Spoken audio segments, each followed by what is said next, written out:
Coffee తాగితే కానీ వాళ్ళు ఫ్రీ మోషన్ కాకపోవటం అలాంటి ఇబ్బంది కొంతమంది పడుతుంటారు. కొంతమంది ఏమో బ్రెయిన్ రిలాక్సేషన్ కాఫీ తాగుతారు. కాఫీని ఎలా చూడాలి మన హెల్త్ అండ్ కాఫీ? ఫస్ట్లో కొంచెం కాంట్రవర్షియల్ రీసెర్చ్ వచ్చిందండి. అది ఏమన్నారు అప్పుడు అంటే యాక్రోలెర్మైడ్ అని చెప్పి దాంట్లో కెమికల్స్ ఉంటాయి, దాంతో క్యాన్సర్ కూడా రావచ్చు అన్నారు. ఇప్పుడు ఏంటంటే క్యాఫీన్లో కొన్ని యాంటీ క్యాన్సర్ ఇవి కూడా ఉన్నాయన్నమాట.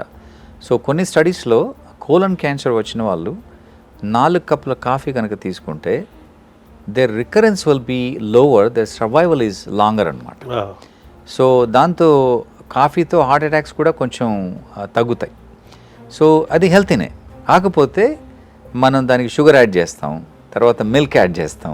So those are not good. So ఇప్పుడు మీరు 4 కాఫీ తాగారనుకోండి, దాంట్లో ఎంతో షుగర్ వేస్తాం, ఎంతో మిల్క్ వేస్తాం. దాని బదులు milk is okay but sugar is not. Black coffee is the best to take.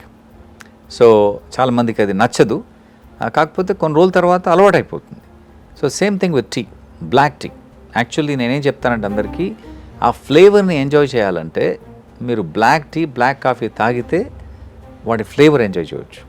లేదంటే అన్నీ ఒకే రకంగా ఉంటాయి. మీరు షుగర్ వేసి పాలు వేస్తే అన్నీ ఒకే రకంగా టేస్ట్ అవుతాయి కదా. సో అలా కాకుండా there are so many varieties of coffees, so many varieties of teas, flavonoids ఇవన్నీ ఉంటాయన్నమాట దాంట్లో. అవన్నీ కూడా that will help your health అనమాట. సో తర్వాత నేను చెప్పినలాగా క్యాన్సర్ కూడా తగ్గే అవకాశాలు ఉంటాయి వచ్చిన వాళ్ళకు కూడా. So there is some research కాఫీతో.